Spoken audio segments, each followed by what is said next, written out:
लड़ाई लड़ रही कांग्रेस की कोशिश थी कि भारत जोड़ो यात्रा से उसकी एक नई शुरुआत होगी। कांग्रेस अध्यक्ष पद पर नॉन गांधी का लोकतांत्रिक तरीके से चुनाव करवाने की वजह से भी विरोधी सन्न थे, लेकिन अशोक गहलोत की सचिन पायलट से नफरत ने कांग्रेस की मट्टी पलीत करके रख दी है। 17 अक्टूबर को होने वाले कांग्रेस अध्यक्ष के चुनावों में गहलोत को अब तक प्रबल दावेदार माना जा रहा था, लेकिन क्या उन्हीं की वजह से कांग्रेस टूटने की कगार पर आ गई है? नामांकन से पहले ही सचिन पायलट के विरोध में 25 सितंबर की रात गहलोत गुट के 90 से ज्यादा कांग्रेसी विधायकों ने इस्तीफे की पेशकश कर दी।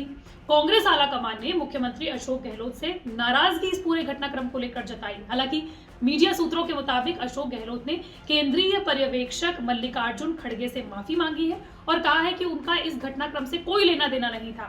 लेकिन सूत्रों का कहना है कि खड़गे समेत पूरा आला कमान ये मानता है कि गहलोत की सहमति के बिना ऐसा होना ही संभव नहीं था।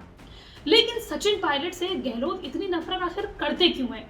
क्या आप जानते हैं कि गहलोत और सचिन पायलट के पिता राजेश पायलट की भी आपस में कभी नहीं पटी?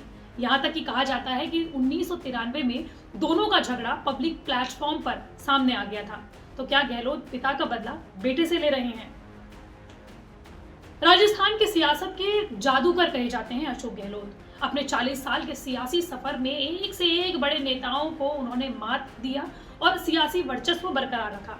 उनके सामने किसी नेता ने अगर वाकई उन्हें दमदार चुनौती खड़ी की है तो उस शख्स का नाम सचिन पायलट ही है।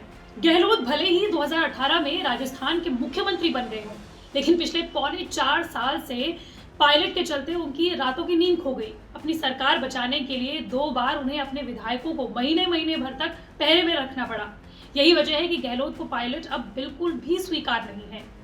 कांग्रेस आला कमान ने भले ही सचिन पायलट को सीएम बनाने का फैसला कर लिया हो, लेकिन मुख्यमंत्री गहलोत अपने सियासी उत्तराधिकारी के तौर पर पायलट को छोड़कर किसी भी नेता को स्वीकार करने के लिए तैयार है।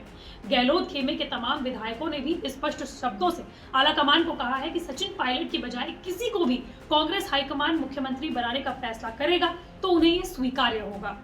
मुख्यमंत्री अशोक गहलोत ने जब कांग्रेस अध्यक्ष पद का चुनाव लड़ने की बात कही थी, तभी उन्हें ये एहसास भी हो गया था कि उन्हें चुने जाने पर राजस्थान की मुख्यमंत्री की जो गद्दी है वो छोड़नी होगी। गहलोत इस बात का अंदाजा भी लगा रहे थे कि उनकी जगह गांधी परिवार जरूर सचिन पायलट को मुख्यमंत्री बना देगा। पायलट को रोकने के लिए अशोक गहलोत ने 3 काम किए। पहला काम किया, अशोक गहलोत इस कोशिश में जुड़ गए कि राहुल गांधी कांग्रेस की कमान संभाले। इसके लिए उन्होंने बाकायदा एक प्रस्ताव पास करवाया और भारत जोड़ो यात्रा में जाकर राहुल गांधी को मनाने की भी कोशिश की, लेकिन राहुल गांधी तैयार नहीं हुए। फिर अशोक गहलोत ने 22 सितंबर को अपना एक लॉजिक दिया कि मुख्यमंत्री होने के साथ साथ कांग्रेस पद को संभाला जा सकता है और यहाँ कांग्रेस का नियम 1 मैन 1 पोस्ट अप्लाई नहीं होगा। लेकिन राहुल गांधी समेत पूरे आला कमान ने उनके इस लॉजिक को गलत बता दिया।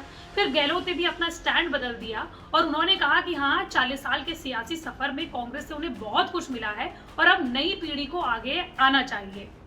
लेकिन अशोक गहलोत यहाँ रुके नहीं। तीसरा, उन्होंने आलाकमान से कहा कि अगर वो अध्यक्ष बने भी तो सीएम की कुर्सी उनकी पसंद के कैंडिडेट को मिले। इसके लिए सीपी जोशी से लेकर शादी धारीवाल तक का नाम सामने आया, लेकिन बात बनी नहीं। हालांकि अशोक गहलोत कांग्रेस अध्यक्ष चुने जाने के बाद साल के आखिर तक यानी गुजरात विधानसभा चुनाव तक राजस्थान के मुख्यमंत्री पद पर बने रहना चाहते थे, लेकिन कांग्रेस ने पायलट को सीएम बनाने की प्रक्रिया को तेज कर दिया था। राजनीतिक विश्लेषकों की माने तो अशोक गहलोत इसे अपने सम्मान और सियासी प्रतिष्ठा से जोड़कर देख रहे थे, इसलिए वो किसी भी सूरत में सचिन पायलट को राजस्थान का सीएम नहीं बनना देना चाहते थे, चाहे इसके लिए उन्होंने मुखालफत कर दी हो कांग्रेस आला कमान की। दरअसल गहलोत खेमा एक ही बात कह रहा है कि 2020 में जो सचिन पायलट ने किया उसे भुलाया नहीं जा सकता, इसलिए जो विधायक सरकार बचाने में साथ थे उन्हीं में से मुख्यमंत्री भी होना चाहिए। सचिन पायलट और अशोक गहलोत के बीच 2013 से ही अदावत चल रही है, जब विधानसभा चुनावों में कांग्रेस का सफाया हो गया था और कांग्रेस ने 2014 की शुरुआत में ही सचिन पायलट को प्रदेश अध्यक्ष बना दिया था। साल 2018 में कांग्रेस सत्ता में आ भी गई, लेकिन सचिन पायलट सीएम की कुर्सी के लिए अड़ गए और गहलोत का पत्ता काटने की कोशिश भी की गई। गांधी परिवार और दिल्ली में वरिष्ठ नेताओं से नजदीकी रिश्ते होने के चलते गहलोत मुख्यमंत्री तो बन गए, लेकिन 2020 में 1.5 दर्जन विधायकों के साथ गुरुग्राम में डेरा डालकर सचिन पायलट ने अशोक गहलोत का तख्ता पलटने की कोशिश की। तब जैसे तैसे करके गहलोत ने अपनी सरकार बचा ली। पायलट भले ही मान गए हों, लेकिन अपनी पार्टी की सरकार को आईना दिखाने से वो कभी चूके नहीं। यही वजह है कि 92 विधायकों को गहलोत ने अपने पक्ष में खड़े करके साफ संदेश दे दिया है कि जिन्हें सत्ता की कमान सौंप रहे हैं, उनके साथ तो पार्टी के विधायक तक साथ नहीं है। यही नहीं, सचिन पायलट के पिता राजेश पायलट और अशोक गहलोत में भी कभी दोस्ती नहीं रही है। राजेश पायलट को जहां मौका मिलता था वो गहलोत को सुनाने से चूकते नहीं थे।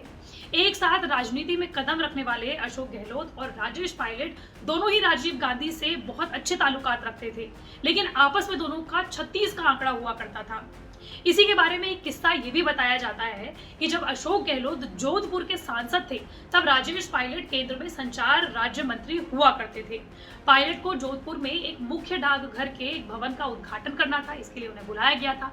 गहलोत को कार्यक्रम का न्योता तक नहीं भेजा गया। गहलोत समर्थकों ने जब राजेश पायलट से ये पूछ लिया कि हमारे सांसद कहाँ हैं, कहीं दिखाई नहीं दे रहे हैं, इस पर राजेश पायलट ने कटाक्ष करते हुए कहा था कि यहीं कहीं होंगे बेचारे गहलोत। अब इसको लेकर यह कहा जा रहा है कि क्या सचिन पायलट से नफरत अशोक गहलोत की दरअसल उनके पिता की वजह से थी, और इसी वजह से यह कहा जा रहा है कि क्या सचिन पायलट के पिता राजेश पायलट से जिस तरीके की अदावतें अशोक गहलोत की थी, क्या इसी का बदला वो उनके बेटे से निकाल रहे हैं, या फिर मामला कुछ और है। कौन होगा राजस्थान का मुख्यमंत्री, बताइएगा हमें कमेंट बॉक्स पर। मंडे टू फ्राइडे में इस तरह की वीडियो आप तक लाती रहूंगी। अगर आप भी किसी टॉपिक के बारे में जानना चाहते हैं तो कमेंट बॉक्स पर जरूर बताएंगे।